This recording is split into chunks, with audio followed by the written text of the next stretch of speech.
I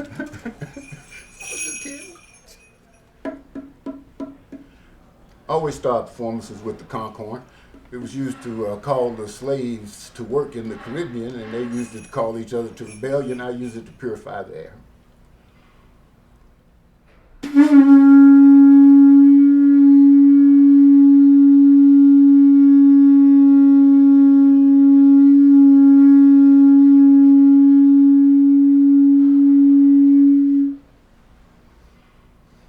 So, I was in India, Jaipur Literary Festival, and I was doing my thing. And then Gita approached me after my performance at the Jaipur Literary Festival. And I'd already been by their book, their table. And Gita said, would you be interested in doing a collaboration with a Patua artist on Martin Luther King?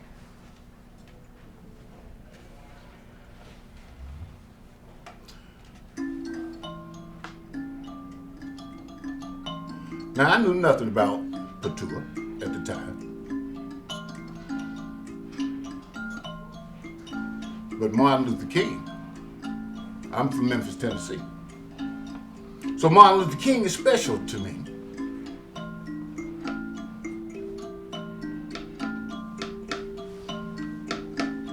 And I got all excited. I told him, Martin Luther King. I said, you come to the right place. I said, you have no idea how much you have come to the right place, because Martin Luther King changed my world. I grew up in the South, the apartheid South. And Martin Luther King rocked our world.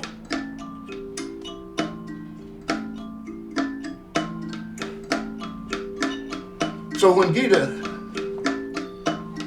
asked me to do Martin Luther King, I was like, I was meant to do that.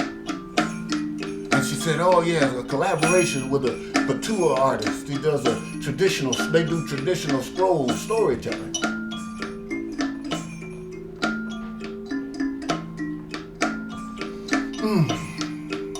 So I said yes.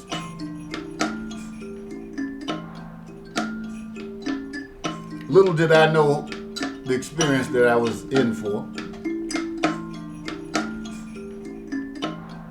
And so they sent me some of his drawings.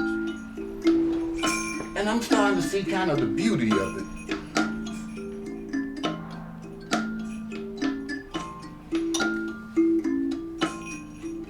The cross-cultural quality of what we were about to do.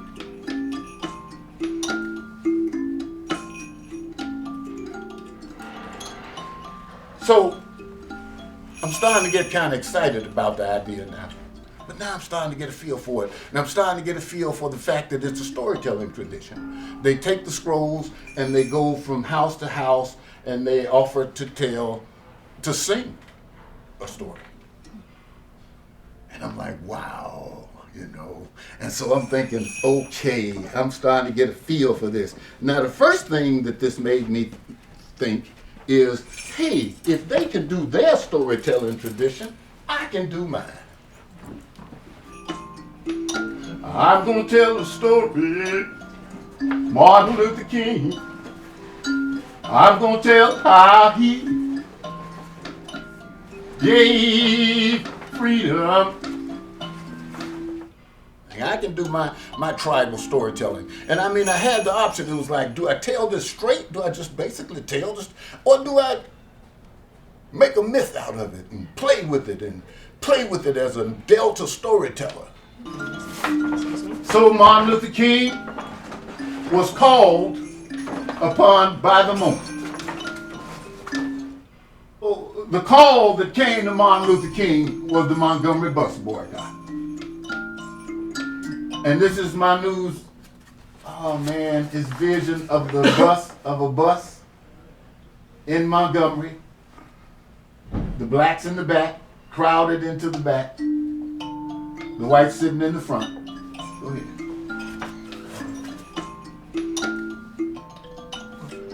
This is one of my favorite of them all. Martin Luther King, The March on Washington.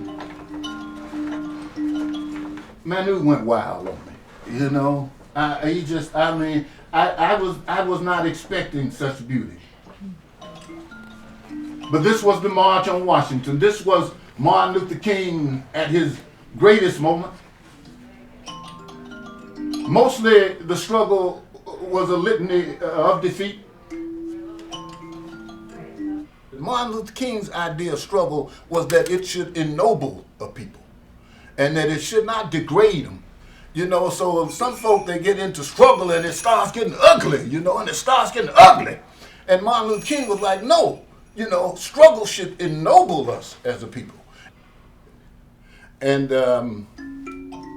so then when King got killed in Memphis, it seared Black Memphis. It seared Black Memphis' soul. And it still means so much to us, the legacy of Martin Luther King.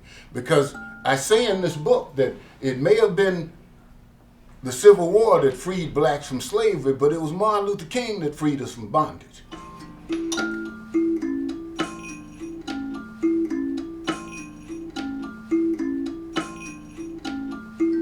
That he knew his time had come. And that's why he said, I don't know what's going to happen now. We got some difficult days ahead, but I'm not worried about that now. I just want to do God's will. And he's allowed me to go to the mountaintop. And I've been allowed to look over. And I've seen the promised land. And he said, I may not get there with you. I might not make it. But I want you to know that we as a people, we will get to the promised land.